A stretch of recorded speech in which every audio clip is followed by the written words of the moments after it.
صلى الله على محمد صلى الله عليه وسلم. بسم اللہ الرحمن الرحیم. الحمد للہ رب العالمین والصلاة والسلام علی النبی الکریم وعلی آلہ واصحابہ اجمعین. اما بعد. اعوذ باللہ من الشیطان الرجیم. بسم اللہ الرحمن الرحیم. وَأَنَّ الْمَسَاجِدَ لِلَّهِ فلا تدعوا مع اللہ احدا. صدق اللہ العظیم. انتظار کی مشقت، اس کا لحاظ کرتے ہوئے بہت زیادہ کوئی لمبی گفتگو کرنا مناسب نہیں ہے، لیکن اس مسجد کی نسبت جس عظیم شخصیت سے جڑی ہوئی ہے تو جی بھی چاہتا ہے یہاں حاضری کا. اور پھر عنوان طے کیا گیا کہ مسجد سماج میں کیا کردار اور کیا رول ادا کیا جا سکتا ہے. مسجدوں کے بنانے کا رجحان امت میں ہمیشہ رہا ہے. ماؤں نے اپنے مہر سے مسجدیں بنائی ہیں، بیگمات نے تاریخ کے اندر بڑی شاندار مسجدوں کو تعمیر کیا ہے. سارے ہی ممالک کے اندر فن تعمیر کے عجیب عجیب نمونے بنائے گئے ہیں مسجدوں کی تعمیر کے سلسلے میں. لیکن مسجد کو محلے اور سماج کے لیے استعمال کرنا اور مسجد کو امت مسلمہ کے لیے بافیض اور مفید بنانا، فانوس اور قمقموں سے زیادہ ان سارے اعمال سے آباد کرنے کی کوشش کرنا جو اعمال حضرت رسول اللہ صلی اللہ علیہ وسلم کے زمانے میں مسجد نبوی میں ہوا کرتے تھے. ایک شخص 1 کروڑ کی مسجد بنانا چاہتا ہے اپنے ددھیالی گاؤں میں. ایک شخص 50 لاکھ کی مسجد بنانا چاہتا ہے اپنے ننیالی علاقے میں. ایک ماں نے منت مان لی ہے کہ مجھے بہر صورت اپنا مہنگا مہر اللہ کے گھر کی تعمیر پر ہی لگانا ہے. یاد رکھنا چاہیے، خواہش کی تسکین کا نام دین نہیں ہے، اللہ کے حکم کی تعمیل کا نام دین ہے. مسجد کی تعمیر سے پہلے دیکھا جائے کہ واقعی اس علاقے میں مسجد کی ضرورت ہے یا اس علاقے کے اندر کسی اور دین کے ترجیحی تقاضے کی ضرورت ہے. مولانا شبیر احمد عثمانی رحمۃ اللہ علیہ کے اس ملفوظ سے رہبری ملتی ہے. وہ یہ فرمایا کرتے تھے، اگر کوئی عالم دین سخت گرمی میں پانی تقسیم کرتے ہوئے کھڑا ہو جائے اور لوگوں کو مسئلے وہ اللہ کے یہاں مجرم اٹھایا جائے گا، اس لیے کہ اس عالم دین کو چاہیے تھا کہ پانی تقسیم کرنے کے کام پر کسی اور کو لگا دیتا اور مسائل بتانے کے کام کی ذمہ داری یہ اٹھاتا. پانی تقسیم کرنے کا کام کوئی اور بھی کر سکتا ہے، لیکن شرعی مسائل میں رہبری کا کام اس عالم دین کے علاوہ کوئی اور نہیں کر سکتا ہے۔ ایک علاقے کے اندر 4 منزلہ، 2 منزلہ، 1 منزلہ بہت ہی وسیع اور کشادہ مسجد سے زیادہ امام صاحب اور خدام مسجد کے کمرے اور گھر کی ضرورت ہے۔ مسجد کی آبادی خدام مسجد کے بغیر نہیں ہو سکتی ہے۔ حضرت رسول اللہ صلی اللہ علیہ وسلم نے مسجد نبوی کی تعمیر کے ساتھ 9 کمرے بھی تعمیر فرمائے، جہاں پر ازواج مطہرات کا قیام تھا۔ حضرت فاطمہ رضی اللہ عنہا کا مکان بھی انہی مکانات سے قریب تھا۔ مسجد نبوی کی تعمیر تو ہمارے سامنے رہتی ہے، لیکن 9 مکانات کی تعمیر، 9 حجرات کی تعمیر ہمارے سامنے نہیں ہوتی ہے۔ مسجد نبوی کی تعمیر تو ہمارے سامنے رہتی ہے، لیکن صفحہ نبوی کی سرگرمیاں سامنے نہیں ہوتی ہے۔ حضرت آقا صلی اللہ علیہ وسلم کی مسجد میں آج بھی وہ چبوترا اور صفہ موجود ہے، جہاں پر کم و بیش 70-80 سے زیادہ علم دین کے حاصل کرنے والے طلباء فارغ رہا کرتے تھے۔ آج بھی وہ ستون موجود ہے جس کو استوان وفود کہا جاتا ہے، جہاں ملکوں سے، علاقوں سے آنے والے، اسلام سیکھنے کے لیے آنے والے وفود کا، قافلوں کا، جماعتوں کا قیام کروایا جاتا تھا۔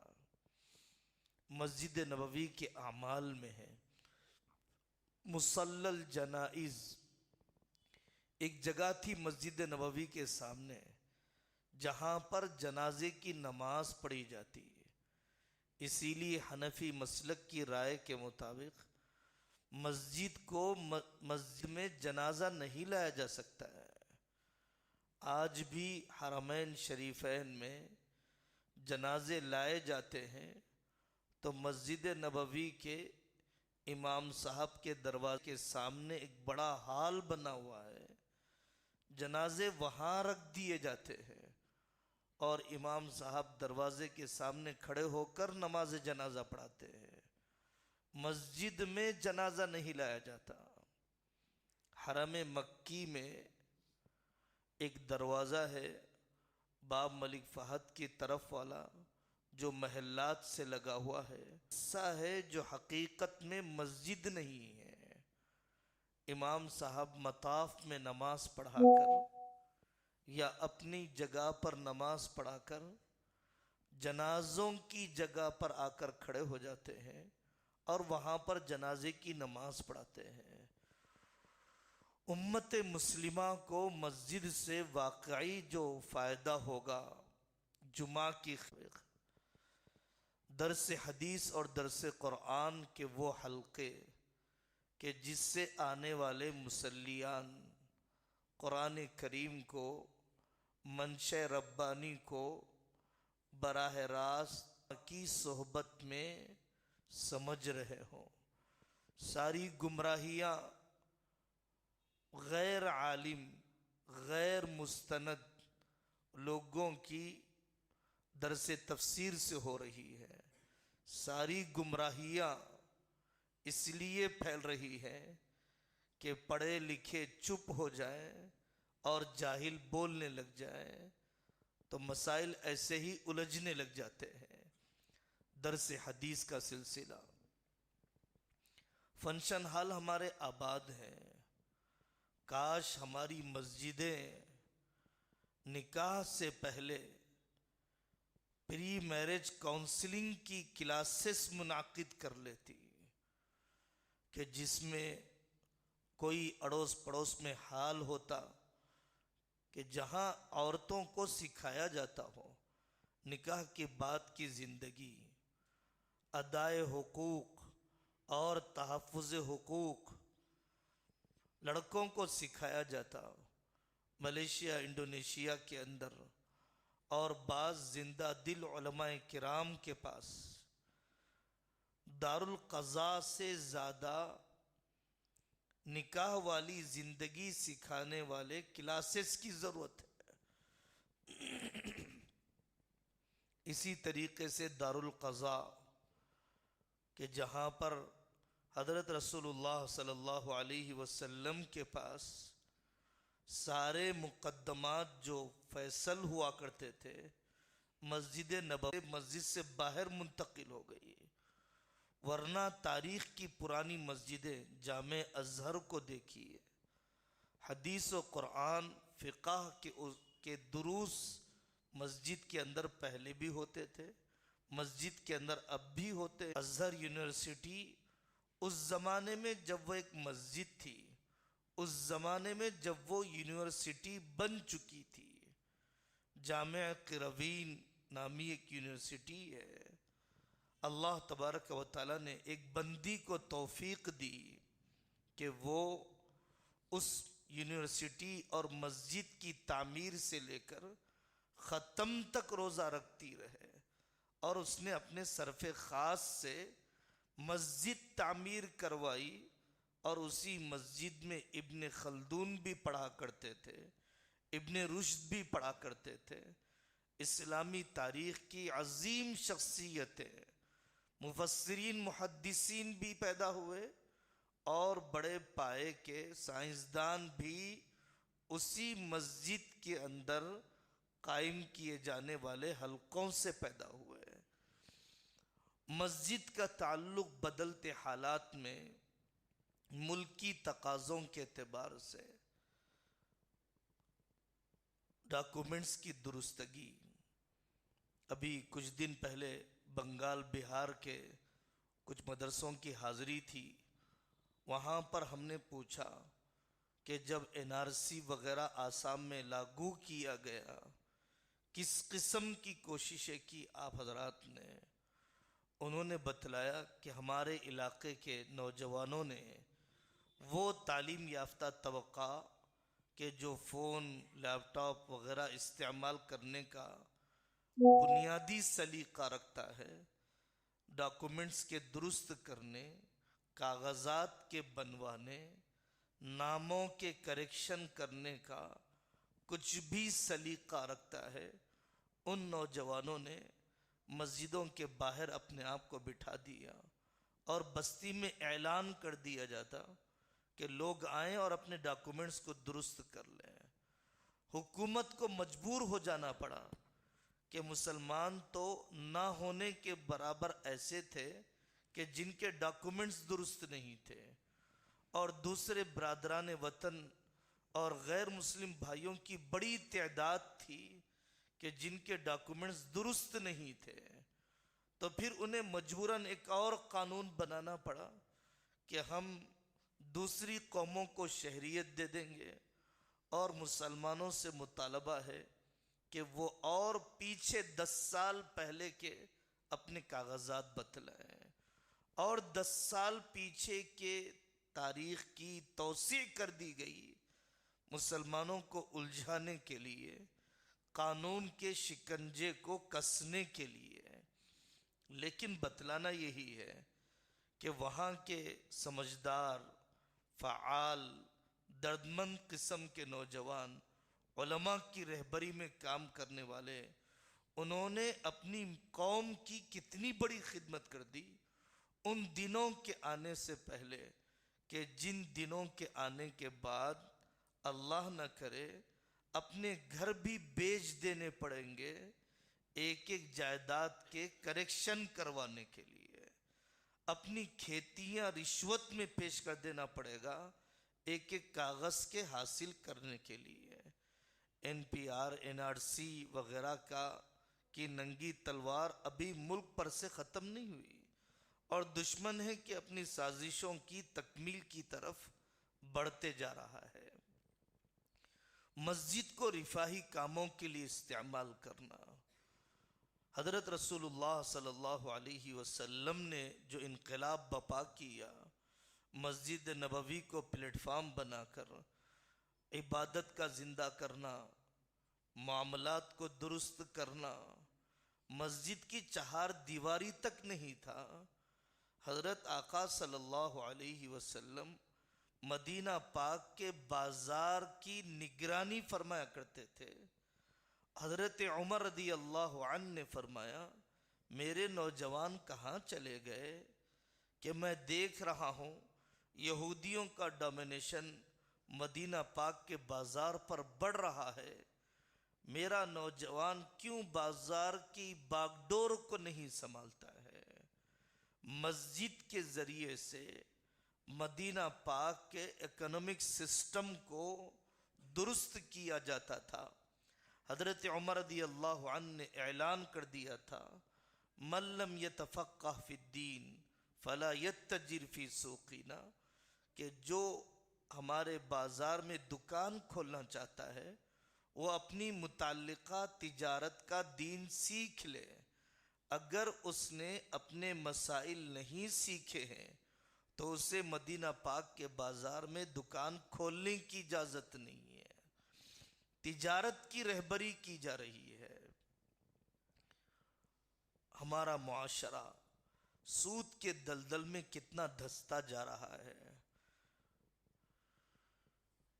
زیرو انٹرسٹ پر اور اسی طریقے سے ای ایم آئی پر اور مختلف پرکشش قسم کے ایسے اسکیمات پیش کی جا رہی ہے، کسی طریقے سے چوہے کو پنجرے میں داخل کر دیا جائے، کسی طریقے سے خواہشات بڑھا کر قرضوں میں ڈبویا جائے۔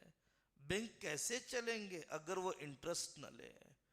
ہمیں کیوں عبرت نہیں ہوتی ہے ان گھرانوں کے حادثوں کو دیکھ کر جو اجتماعی خودکشی کر رہے ہیں بجاج فائنانسر کے ہراساں کرنے کی وجہ سے؟ اخبارات میں آنے والے واقعات کتنے ہیں۔ ہم اپنی بہو بیٹیوں کی عزت و آبرو کو داؤ پر لگانا چاہتے ہیں، لیکن سادے فون سادی گاڑی پر گزارا کرنا نہیں چاہتے ہیں۔ ہمیں بتائیے، دنیا کے کس بینک نے کورونا کے زمانے میں سود اور انٹرسٹ نہیں، اصل پیسہ نہیں، ایک دن کا سود معاف کر دیا ہو؟ ہم ہر آنے والے سے پوچھتے ہیں، کوئی ہمیں جواب نہیں دیتا۔ گوگل پر کوئی ہمیں سرچ کر کے بتلا دے کہ کسی بینک نے ایک دن کا بھی انٹرسٹ معاف کر دیا ہو۔ کیا دنیا 4 مہینے بند تھی، کاروباری زندگی ٹھپ پڑی ہوئی تھی، لیکن بینک کا مقصد ہی ہے چند بنیوں کو پالنا، اور کیپٹلزم سرمایہ دارانہ نظام کے ذریعے سے آج تک 70 سال میں غربت کا نہ کبھی خاتمہ ہوا نہ آئندہ کبھی ہونے والا ہے۔ تو مسجدوں کے ذریعے سے تجارت کی رہبری، 18 لاکھ لے کر کینیڈا جانے کے لیے تیار ہے، یہاں 18,000 کی نوکری کرنے کے لیے تیار نہیں ہے، 24 لاکھ روپے لے کر لون پر آسٹریلیا میں خنزیر کے ٹکڑے بیچنے کے لیے تیار ہے، شراب کی بوتلیں بیچنے کے لیے تیار ہے، اور بڑی بڑی کالونیاں، آپ مجھے معاف کیجئے، میں آپ سے بہت بڑی حقیقت کہہ رہا ہوں، یہ پوری کالونیاں اولڈ ایج ہوم بنی ہوئی ہیں، ان میں صرف بوڑھے بوڑھیاں اپنی بچے کچی زندگی کے دن گن رہے ہیں، ان کے جنازے اٹھانے والے مسجد کے مصلی ہیں، ان کے نہلانے کا انتظام کرنے والے ان باہر رہنے والے بچوں کے دوست ہیں۔ خاندانی نظام بکھر چکا ہے، ہم ریال اور ڈالر کے ذہنی غلام بن چکے ہیں، سامان راحت کی شوق میں ہم نے اپنی راحت کا ستیہ ناش کر دیا ہے۔ آپ یہاں پر محنت کیوں نہیں کر سکتے ہیں؟ آپ وطن کی آدھی روٹی کو پردیس کی ایک روٹی سے کیوں بہتر نہیں سمجھتے ہیں؟ آپ کی نسل کے ایمان کی حفاظت کی کیا ضمانت ہے جہاں پر ایتھزم اتنا پھیل رہا ہے؟ یہاں پر سعید آباد میں آپ کے یہاں کا ایک معیاری اسکول ہے، ایس پی ایل بھائی سراج صاحب چلاتے ہیں، بزرگوں سے تعلق رکھتے ہیں۔ انہوں نے ہم سے کہا کہ ہمیں یو ایس سے فون آتے ہیں کہ آپ جیسے کرونا کے زمانے میں اسکول آن لائن چلاتے تھے، اب بھی چلائیے۔ پہلے مسئلہ یہ تھا کہ جب بچہ باہر جاتا تو مائیں کہتی تھی بیٹا یہاں پر ہم نے رشتہ دیکھ رکھا ہے، آنے کے بعد نکاح یہیں پر کرنا ہے۔ کچھ دن گزرنے کے بعد مائیں کہنے لگی بیٹے نکاح کرنا ہو تو کر لینا، مسلمان خاتون سے کرنا، کسی عیسائی یا ایتھیسٹ سے نہ کرنا۔ اور کچھ دن گزر گئے تو مائیں اپنے بچوں سے کہنے لگی کہ بیٹے اگر نکاح کرنے کا تقاضا ہو تو پھر عورت سے کرنا، مرد سے نہ کرنا۔ اب مسئلہ اور آگے بڑھ چکا ہے۔ اب وہاں پر باپ اپنی اولاد سے کہتا ہے بیٹا اگر تمہیں اللہ نے مرد بنایا ہے مرد بننے پر راضی رہیے، عورت بنایا ہے عورت بننے پر راضی رہیے، آپ تبدیلی جنس کا آپریشن نہ کروائیے۔ لڑکا لڑکی بننے کا شوق اور لڑکی لڑکا بننے کا شوق، یہ نظریہ اور یہ ذہنیت اور یہ فطرت سے بغاوت اتنا سر چڑھ چکی ہے کہ لوگ پریشان ہیں اسکول بھیجنے سے۔ یہ سب دوسروں کے ساتھ ہو رہا ہے، میرے ساتھ نہیں ہوگا۔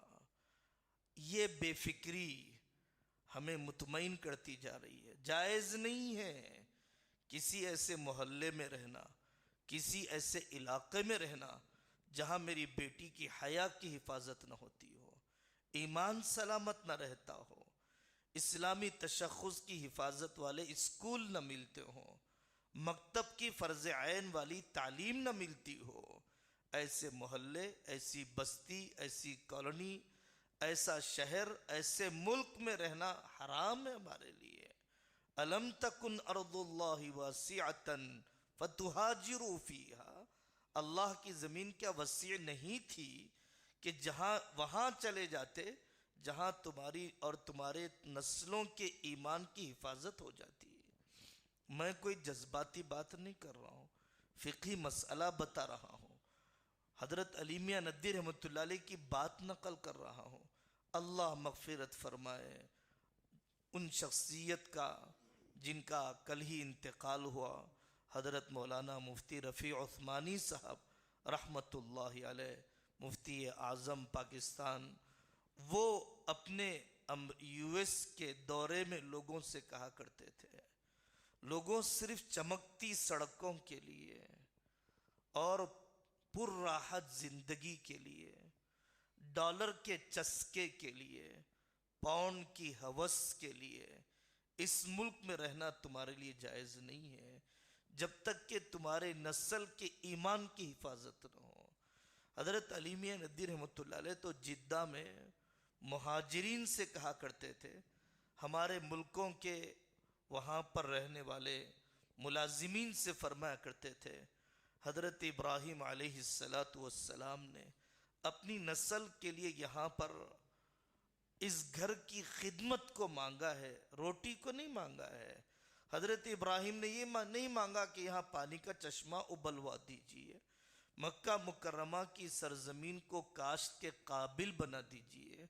حضرت ابراہیم علیہ السلام نے اس وادی ذی زرع میں یہ مانگا، اے اللہ میری نسل کو نماز قائم کرنے والا بنا دیجئے، میری نسل کو مورتی پوجا سے بچنے والا بنا دیجئے۔ وَجْنُبْنِي وَبَنِيَّ أَن نَعْبُدَ الْأَصْنَامَ۔ مولانا یوسف صاحب رحمۃ اللہ علیہ اور آسان زبان میں فرماتے تھے نبیوں کی سرزمین پر بنیوں کی زندگی نہ گزارو، نبیوں کی سرزمین پر بنیوں کے گھٹیا جذبات لے کر نہ رہو۔ مساجد کے ذریعے سے وہ انقلاب معاشرتی سطح پر محلے کی بیواؤں کی خیر خبر لینا، یتیموں کا انتظام کیا جانا، ان کو تعلیم کے مختلف میدانوں کے اندر بڑھانے کی کونسلنگ کرنا، صرف ڈاکٹر بننا نہیں ہے، صرف انجینئر بننا نہیں ہے، یہ کچی ذہنیت ہے، یہ زمینی حقیقتوں سے ناواقفیت اور نہایت خود غرضی اور مفاد پرستی اور سطحیت پسندی والی سوچ ہے۔ آپ کیوں سی اے بننا نہیں چاہتے ہیں؟ تاکہ ملک اور قوم کے لوگوں کی جائیداد کی حفاظت ہو سکے اور پیسہ ناجائز ٹیکسوں میں جانے سے بچایا جا سکے۔ آپ اپنی نسلوں کو لائر بننے اور ہائی کورٹ سپریم کورٹ تک جانے کے لیے کیوں تیار نہیں کر سکتے ہیں کہ جس سے مظلوموں کی امداد ہو جائے؟ پرسنل لا کے سلسلے میں ایسا شعور اور ایسی فکر مندی قانون پڑھنے والے بچوں کے اندر پیدا کر دی جائے کہ اسلام کا مقدمہ، مسلمانوں کا کیس وہ خود لڑ سکے، وہ خود نبھا سکے۔ ہمارا وکیل نہیں جانتا ہے کہ حجاب کی کیا حیثیت ہے، ہمارا جج نہیں جانتا ہے، جو مسلمان نام سے کسی کرسی پر بیٹھ جاتے ہیں وہ خود نہیں جانتے ہیں کہ قرآن کی تفسیر اور تشریح ایسا کون سا انداز ہے کہ ایکسپلین کیا جائے اور ہمارا ایکسپلین کرنا حضرت رسول اللہ صلی اللہ علیہ وسلم کی حدیث سے نہ ٹکراتا ہو، دوسری حدیثوں سے نہ ٹکراتا ہو، صحابہ کی فہم سے نہ ٹکراتا ہو، تابعین اور تبع تابعین اور فقہائے اربعہ چاروں مسلک کی تفہیم و تشریح سے نہ ٹکراتا ہو۔ ہمیں کافی نہیں ہے صرف آئی پی ایس اور یو پی ایس کے ایگزامز کے اندر آ جانے پر اور کسی سیٹ کے حاصل کرنے پر زیادہ خوشیاں منانے کا ہمیں حق حاصل نہیں ہے۔ اگر یہ اسلام پر پورے اعتماد کے ساتھ، ملکی مسائل میں پورے شعور کے ساتھ اور دوسری قوموں کے ساتھ کیسے تعلقات اسلامی حدود میں رکھے جائیں، اس کی گہری اور حساس فہم کے بغیر اگر کوئی I P S U P S میں آ جاتا ہے تو نوٹ چھاپنے والی ایک مشین میں اضافہ ہو گیا، خاندان کو پالنے والے کا فرد میں اضافہ ہو گیا۔ اسلام کی خدمت نہیں ہوگی، ملک کی خدمت نہیں ہوگی، قوم کی خدمت نہیں ہوگی۔ ان تعلیمی ترجیحی میدانوں میں آگے بڑھایا جائے اللہ والوں کے ساتھ اور اس فہم کے ساتھ کہ ساری دنیا میں فکری جنگ چل رہی ہے۔ زمین پر جو جنگ ہوتی ہے وہ چھوٹی ہوتی ہے، جو فکری جنگ ہوتی ہے وہ بڑی ہوتی ہے، مؤثر ہوتی ہے۔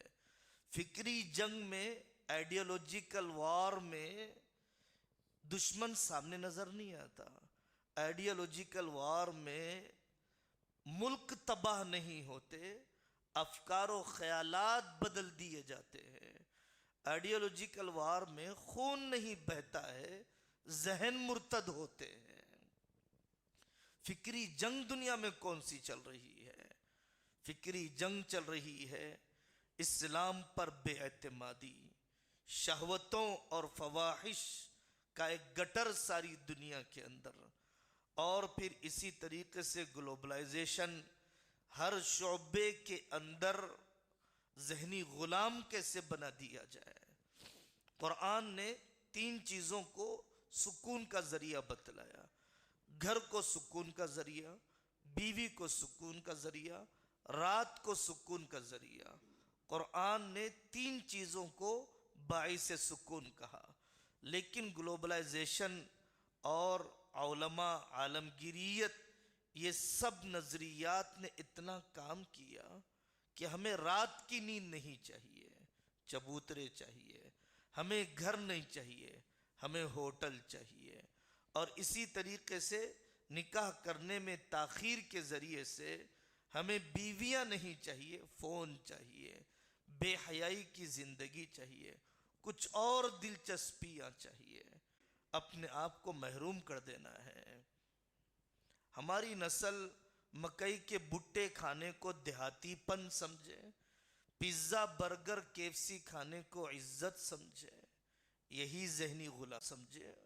سڑ رہا ہے اندرونی جسم، انتہائی بدبودار ہو رہا ہے۔ اتنے گرم ملک میں اتنا تنگ کچھ نہیں ہے، سمجھ رکھا ہے کہ اس کے پہننے سے مجھے عزت ملے گی، میں مہذب سمجھا جاؤں گا۔ دشمن نے محنت کی، جب خلافت عثمانیہ کا زوال آیا اور یورپ کو اللہ تعالیٰ نے عروج دیا تو جو شیروانی پہنے ہوئے تھے گیٹ کیپر بنا دیا، اور جو سفاری اور سوٹ بوٹ پہنے ہوئے تھے ان کو مینیجر بنا دیا۔ مینیجر کا ڈریسنگ کوڈ یہ بنا دیا گیا جو پینٹ بشرٹ پہنتا ہو، اور جو شیروانی 750 سال مغلیہ سلطنت، 650 سال خلافت عثمانیہ والا لباس پہننے کو چپراسی کے لیے ضروری قرار دیا گیا، تاکہ ذہن یہ بن جائے کہ شیروانی پہننے والا چپراسی ہوتا ہے اور یہ سوٹ بوٹ پہننے والا یہ مینیجر اور مالک ہوتا ہے۔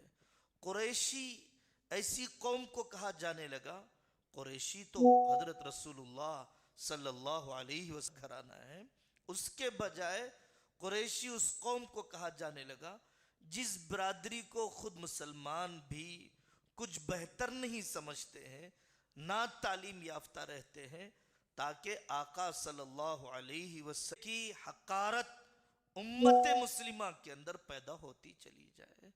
یہ کوئی سازشی ذہن بتانے کے لیے باتیں عرض نہیں کر رہا ہوں، یہ حقیقتیں ہیں۔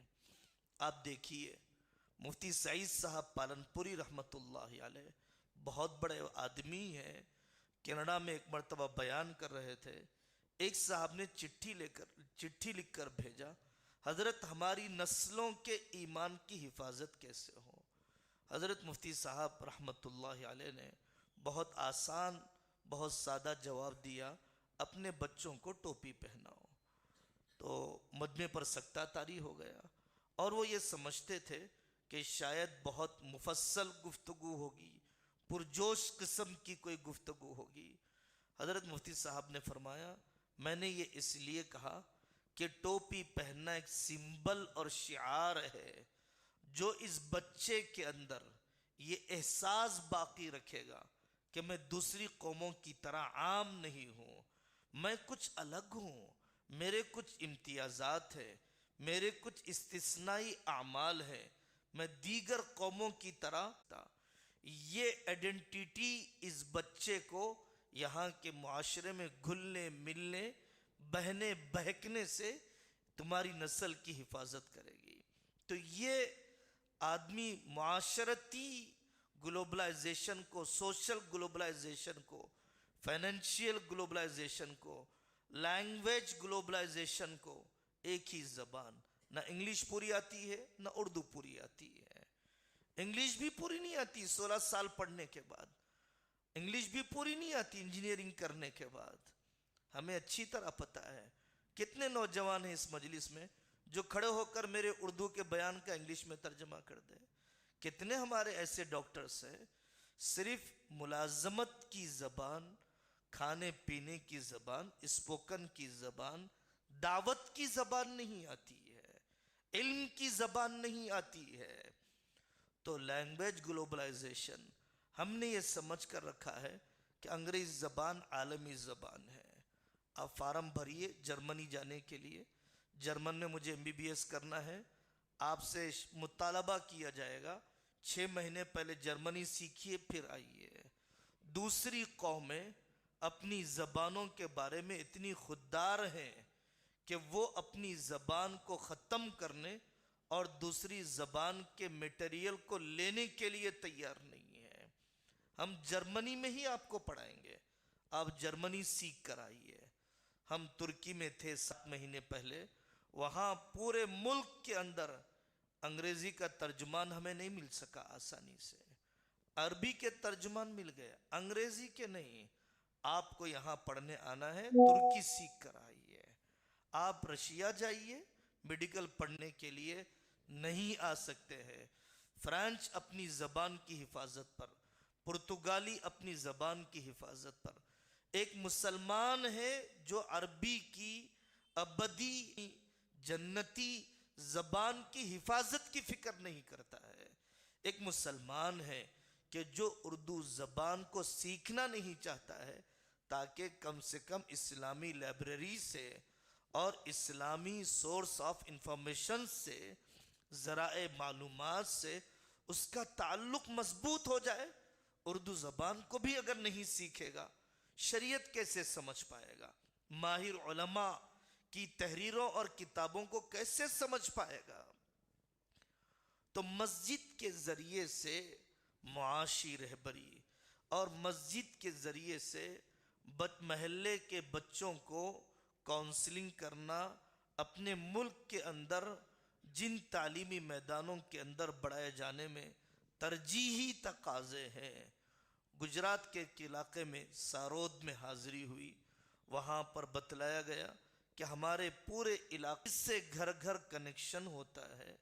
جہاں پر بھی گجراتی بھائی رہتے ہیں وہاں پر مسجدوں سے گھروں کو کنیکشن دیا جاتا ہے۔ مسجد میں کیے جانے والے اعمال گھروں میں منتقل کیے جاتے ہیں۔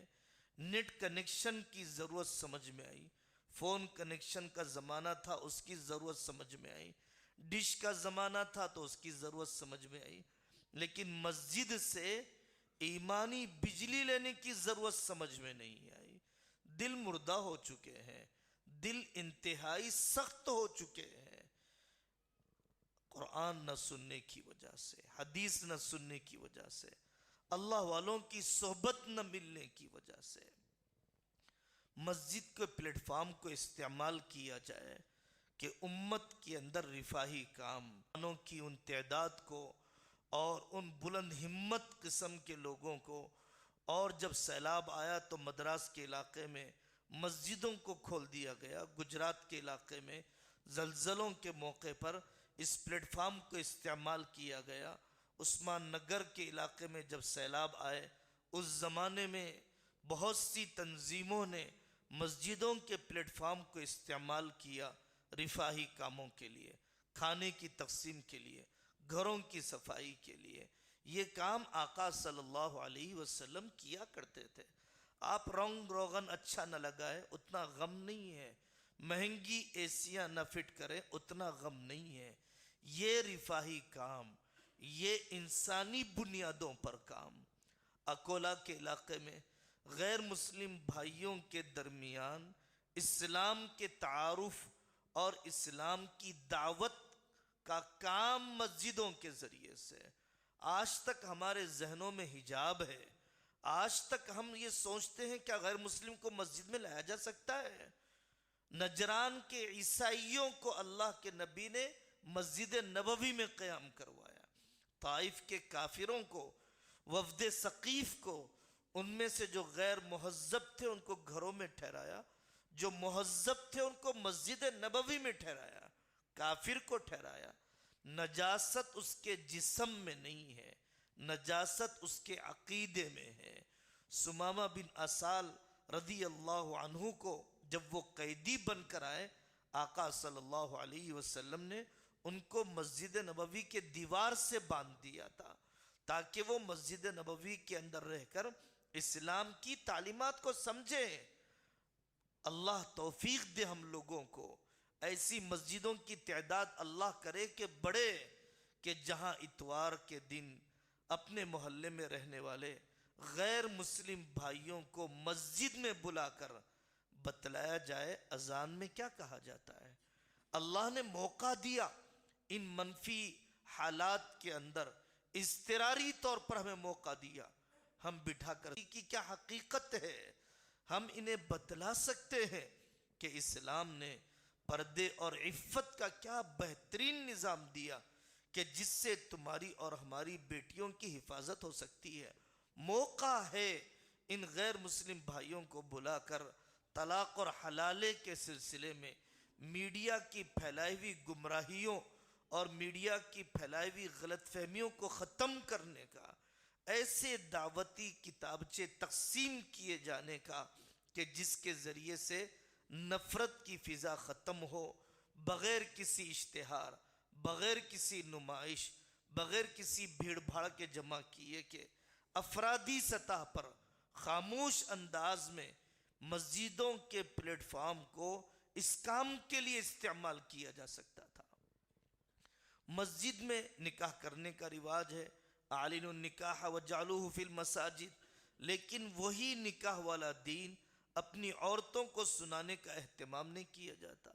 آقا صلی اللہ علیہ وسلم نے تبوک کے موقع پر اور دیگر مواقع پر جب مالی امداد کی ضرورت پڑی، آپ نے اعلان فرمایا، صحابہ نے جس کے پاس جو تھا وہ لا کر پیش کر دیا۔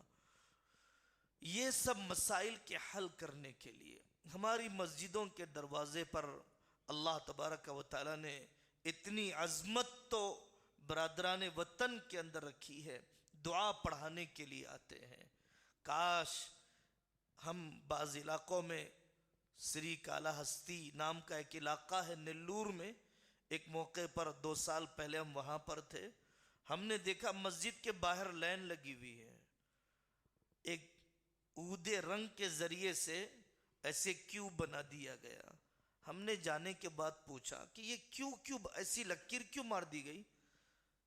حالانکہ تروپتی کے بعد سب سے بڑی مندر اس مسجد کے بازو تھی۔ لوگوں نے بتلایا کہ یہاں پر آپ نماز کے بعد دیکھیں گے کہ ہندو بہنوں کی قطار ہوتی ہے، تو ان کو ہم لمبی لائن میں نہیں کھڑا کر سکتے تھے، اس لیے ایئرپورٹ وغیرہ میں جیسے قطار گھما گھما کر بنائی جاتی ہے، کیوں جیسا بنایا جاتا ہے ویسے ہم نے بنا دیا۔ پنجاب کے علاقے میں زبردست ظلم ہوا جب ملک تقسیم ہوا، آج بھی پنجاب میں سکھ کی عورتیں قطار لگا کر مسجد کے باہر کھڑی ہو جاتی ہیں۔ قرآن کے 2 بول، قرآنی سورت کی 2 آیتیں، حضرت رسول اللہ صلی اللہ علیہ وسلم کی سکھلائی ہوئی دعائیں ضرور ہمارے بچے پر سے نظر بد کو ختم کریں گی، ضرور ہمارے بخار کے دفع کرنے کا ذریعہ بنیں گی۔ لوگ اب بھی یقین کے ساتھ آتے ہیں، حسن عقیدت کے ساتھ آتے ہیں۔ ایسے موقع پر ان غیر مسلم بہنوں کو بٹھایا جاتا اور بتلایا جاتا کہ قرآن صرف مسلمانوں کا نہیں ہے، قرآن ساری انسانیت کا ہے۔ حضرت رسول اللہ صلی اللہ علیہ وسلم کی لائی ہوئی دعائیں، مسنون اعمال، مسنون زندگی صرف مسلمانوں کے لیے نہیں ہے، پوری انسانیت کے لیے ہے۔ آپ بھی قرآن پڑھ کے دم کر سکتے ہیں، آپ بھی یہ دعائیں پڑھ کے دم کر سکتے ہیں۔ گولی میں تو طاقت ہے، بندوق میں بھی طاقت آ جائے گی اگر ایمان آ جائے۔ آقا صلی اللہ علیہ وسلم کی دعاؤں میں طاقت اور بڑھ جائے گی اگر آپ ایمان کی حالت میں یہ قرآن پڑھیں، اگر آپ ایمان کی حالت میں یہ مسنون دعائیں پڑھیں۔ کام ہے غیر مسلموں میں دعوت کا، غلط فہمیوں کے خاتمے کا۔ ایسے موقع کے اوپر گرمائی چھٹیاں آتی ہیں، گرما کی چھٹیاں اور دوسری سرکاری چھٹیاں فرصت فساد کا ذریعہ ہے، مشغولیت نجات کا ذریعہ ہے۔ غریب ملکوں میں جہالت اور غربت تباہ کر دیتی ہے، ہمارے ملکوں میں جہالت اور غربت سے زیادہ فرصت نے تباہ کر دیا۔ ہم ان چھٹیوں کے زمانے کو قیمتی بنا سکتے تھے۔ ان نوجوانوں کو لے کر سردی کے بلینکٹ تقسیم کر دیے جاتے، دواخانوں پر کھانا کھلا دیا جاتا۔ ان نوجوانوں کی ایسی ٹریننگ کلاسز، موٹیویشنل کلاسز، زبانوں کے سکھانے کی کلاسز رکھ دی جاتی کہ جس کے ذریعے سے یہ نوجوان نسل ایسے اعمال اور ایمان کو تباہ کرنے والی ویب سائٹس کی طرف جانے سے محفوظ رہ جاتے ہیں۔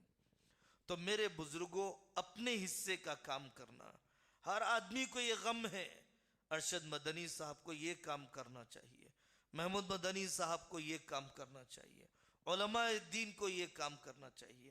آپ کو کیا کام کرنا چاہیے؟ آپ صرف نمبر دیتے رہیں گے، آپ صرف محاسبہ کرتے رہیں گے، آپ صرف مشورہ کرتے رہیں گے، آپ اپنے حصے کی کوشش کب کریں گے؟ اپنے بس کی محنت کب کریں گے؟ آپ اپنی استعداد کے مطابق بوجھ کب اٹھائیں گے؟ ہر اینٹ کا بننا ضروری ہے پورے گھر کے کھڑا ہونے کے لیے. ایک اینٹ جب تک نہیں بنتی ہے، دیوار نہیں تو گھر نہیں. قوم کے ایک ایک فرد کو اپنے حصے کی ذمہ داری اٹھانا پڑتا ہے پوری قوم کو اٹھانے کے لیے. اللہ تبارک و تعالی ہم سب کو عمل کرنے کی توفیق عطا فرمائے، اور اس مسجد میں CC وغیرہ اور مختلف پلیٹ فارم سے مسجد کے سارے اعمال، سارے ایکٹیویٹیز، ویلفیئر بھی، سوشل بھی، کریکشن کے بھی، جو سارے کام ہو رہے ہیں، مزید اللہ ہمیں اسے بڑھانے کی توفیق عطا فرمائے، ہمیں اس میں حصہ لینے کی توفیق عطا فرمائے، اس مشن کا پرزہ بننے کا اللہ ہمیں حوصلہ عطا فرمائے. حقیقت یہ ہے میرے دوستو، اللہ کے کام کے لیے قبول ہونے کو اللہ سے مانگنا پڑتا ہے. بعض گناہ آدمی کو نیکی کے کام کی نیت بھی کرنے نہیں دیتے ہیں. بعض گناہ فرصت ہے، وقت نہیں سب سے بڑا جھوٹ ہے. میرے پاس وقت نہیں سب سے بڑا جھوٹ ہے. میرے پاس وقت نہیں سب سے بڑا جھوٹ ہے. اللہ کے لیے قبول نہیں ہوا، قوم کی خدمت کے لیے وقت قبول نہیں ہوا. اسی لیے ان بندوں کے ساتھ اپنے آپ کو جوڑ لو کہ جن بندوں کے ساتھ جوڑ لینے میں ہماری صلاحیتوں کا استعمال درست ہو جائے گا. اللہ تعالی ہم سب کے لیے اسلام پر جینا اور ایمان پر مرنا مقدر فرمائے، اور ہم میں سے ہر ایک کے ذریعے سے ایسی مسجدوں کے تعمیر کرنے کا اللہ فیصلہ فرما دے کہ جن مسجدوں میں ہمہ جہتی خدمات، اصلاح، دعوت کے سارے مشن کو چلایا جاتا ہو. دعا کر لیں. اللہم صلی علی محمد النبی الامی وعلینا یا مأوانا یا ملجانا. اللہم صلی علی محمد وعلی آل محمد وبارک وسلم. اے اللہ معاف فرما دیجئے، معاف فرما دیجئے. تنہائیاں ناپاک ہو گئیں، نگاہیں گندی ہو گئیں، صلاحیتیں برباد ہو گئیں، جوانیاں ڈھلنے لگ گئیں، قوا نے جواب دے دیا. اے اللہ ہماری بچی کچی عمر کو قبول فرما لیجئے، جوانی کو قبول کر لیجئے، بڑھاپے کو قبول کر لیجئے. یہ آنسو بہت ضائع ہوئے ہیں بیماریوں کے غم میں، یہ دل کے دکھ بہت ضائع ہوئے ہیں دنیا کے کمانے میں. اے اللہ کچھ آنسو اپنی محبت کے لیے قبول فرما، درد دل کے کچھ حصے کو آخرت کے غم کے لیے قبول فرما. اے اللہ یہ تنہائیاں آپ کی بغاوتوں میں بہت ناپاک ہوئی ہیں، کچھ تنہائیاں سجدوں کی لذت کے لیے قبول فرما، امت کے رونے کے لیے قبول فرما، اپنی صلاحیتوں کو انسانیت پر لگانے کے لیے قبول فرما. اے اللہ آپ نے بہترین زمانے میں پیدا فرمایا، عمل کر کے صحابہ جیسا مقام حاصل کر سکتے ہیں فتنوں کے اس دور میں. اے اللہ بچا لیجئے، جمع دیجئے، قبول فرما لیجئے. بہت سے بھائی بے روزگار ہیں، وطن کی عافیت کی روزیاں دے دیجئے. جو جسمانی روحانی بیمار ہیں شفا عطا فرما دیجئے. بچے بچیوں کے لیے مناسب جوڑے مقدر فرما دیجئے. سودی قرضوں میں ڈوبے ہیں، آپ کے اسماء حسنہ کا واسطہ، آپ کے اسم اعظم کا وسیلہ، اے اللہ ان کے قرضوں کو ادا فرما دیجئے. بے آسرا ہیں، ذاتی مکان فراہم فرما دیجئے. اولاد کو آنکھوں کی ٹھنڈک بنا دیجئے. وہ فقیری نہ دیجئے جو کفر تک پہنچا دے، وہ مال نہ دیجئے جو نشے میں ڈبو دے، وہ موت نہ دیجئے جو اچانک آ جائے، وہ بیماریاں نہ دیجئے جو ناکارہ کر دے. اے اللہ اپنے نیک بندوں کی محبت دل میں بسا دیجئے. بے لگام زندگی گزارنے سے پناہ عطا فرمائیے. وصلی اللہ تعالی علی خیر خلقہ محمد وعلی آلہ واصحابہ اجمعین والحمد للہ.